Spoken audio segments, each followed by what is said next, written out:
John Fuang once received a letter from a Dharma practitioner in Singapore who talked about his practice of Dharma in daily life, how whatever he was doing, at work, at home, even watching TV, he just tried to notice how everything was impermanent, suffering, not self. And John Fuang told me to write back to the guy and say, the problem is not with the TV or your work or home. The problem is inside the mind. Don't go criticizing the world out there. Start looking at what's wrong with your own mind. It's an important point.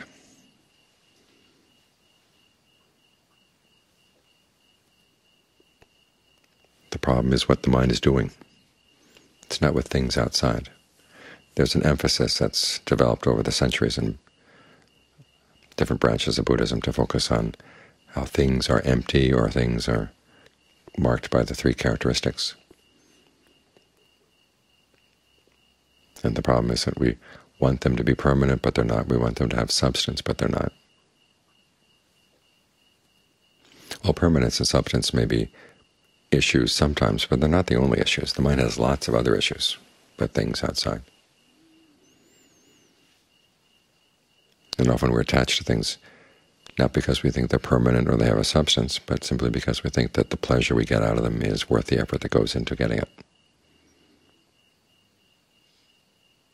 And people get married realizing that the marriage is not going to last forever. All kinds of things that people hold on to in full knowledge that they're not going to last forever. And yet they still hold on, and they still suffer.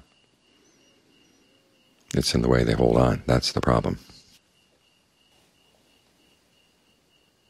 The motivation to hold on, the motivation to create experiences that they will then hold on to, is what the real problem is.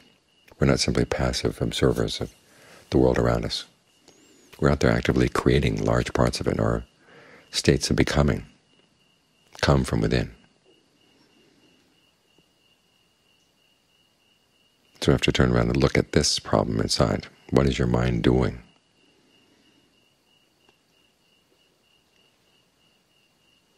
No matter what the problem is. The problem that makes the mind suffer is something the mind is doing. This is why in the practice of mindfulness, alertness means just that. You're in the present moment, not watching just whatever comes up in the present moment, but specifically what you're doing and the results of what you're doing. As John Lee once said, if you see causes without effects, it's not discernment. If you see effects without causes, it's not discernment. You have to see the connections. So you have to be alert to these things. So whatever the problem is that you're going to encounter in your meditation, whether it's distraction or pain, the problem is not so much the pain or the distraction, it's why the mind wants to get involved the way it is involved with it. And then trying to figure out how to disinvolve it, get it unconnected from that, take apart the way it perceives the things, relates to the things. And that's when you can let go. For instance, when you're going to deal with pain, it's not simply a matter of noting that the pain is there. You have to ask questions about it. And the questions have to do with what are you doing? Of course, with the pain, what you're doing is the perception, the way you're paying attention. And the stories you bring to it and all the other issues around the pain that you add to the pain. And often they're things that we've been doing so often that we don't notice them. We think that they're part of the pain, but part of the way the mind has to react to the pain. It doesn't have to react in those ways. It doesn't have to perceive the pain the way it does. And John Mahaprabhu has a lot of good ways of questioning your relationship to the pain, questioning your understanding of the pain, your perception of the pain. Perception seems to be the big issue for a lot of the forest Ajahns.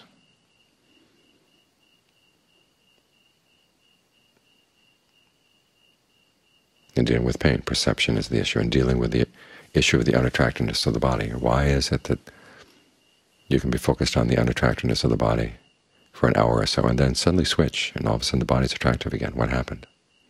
The body didn't change. It was your perception.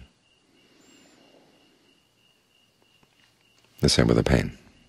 Sometimes you come to the pain with a lot of stories around why it's not fair that that pain is there, and or maybe feeling bad about yourself. Maybe this pain is punishment for something. All kinds of weird things the mind can carry on, even if it's just basic noting the pain,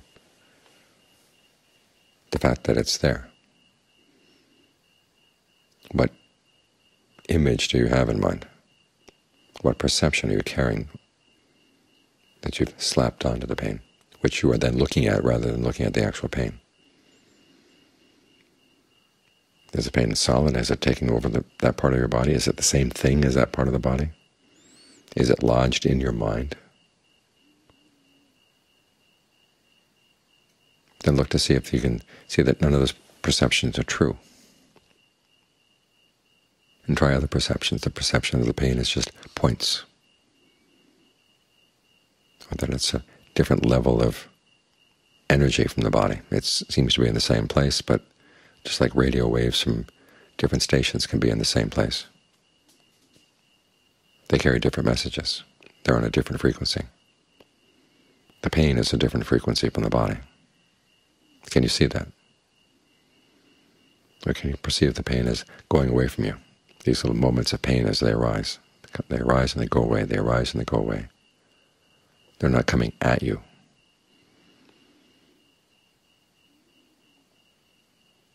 These questions may sound a little strange, but the mind has a lot of strange attitudes around pain. That's why it holds on to it. Even though it doesn't like it, it's still holding on. It developed a range of perceptions that it felt would keep pains under control. But many times those perceptions can then get in the way. And a lot of those perceptions come from a time when you hadn't learned a language yet, so they're pre-verbal. And they can be very strange. So you have to ask strange questions in order to dig them out. So when you're sitting with pain, dealing with pain, it's not simply a matter of going in and bearing with it. It's asking yourself, how am I relating to this? This is where alertness comes in the mindfulness practice, and where your evaluation comes in, and as mindfulness shades into right concentration. Evaluating what you're doing, the results you're getting, making that your major focus. Remembering that we're not just passive observers watching things that are just going on their own. They have their way of going on their own, but we have our way of meddling with them. And if we didn't meddle with them, we wouldn't be aware of them at all. So it's our meddling that makes us aware of these things to begin with. As the Buddha said, all dhammas are rooted in desire. This doesn't mean that the world out there is caused by your desire, but your experience of the world is very strongly shaped by your desires. And it's your choice to what kind of desires do you want to go with? The desires that continue to create suffering, or the desires that become part of the path?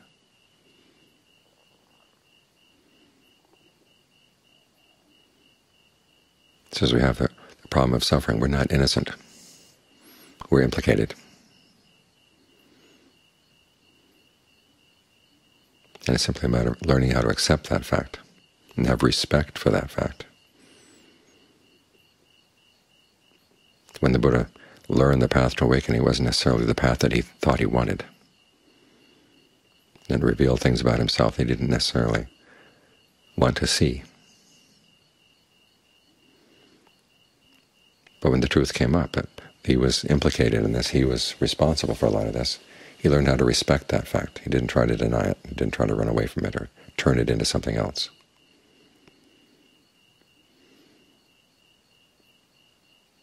The sutras tell us that after his awakening, he asked himself, who should he respect? Who should he hold in respect? He didn't see any human being or any deva or anybody of that sort he could hold as an object of respect. We say, well, there's the Dharma. And the Dharma here doesn't mean the words that he taught, but it was the truth that he found.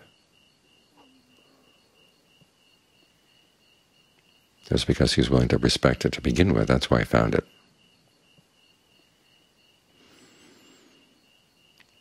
And when the Dharma is a mirror, as he often says, and it's showing you this is what your mind is doing wrong, you want to learn how to respect that.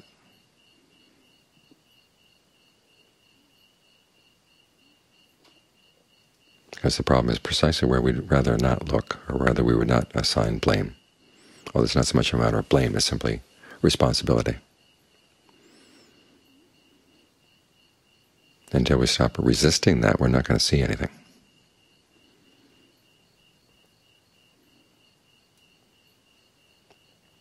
So what are you doing? That's a question you should be asking yourself all the time. And do you like the results? And learn to have very high standards as to what you're going to like and not like. That's how these questions can take you far.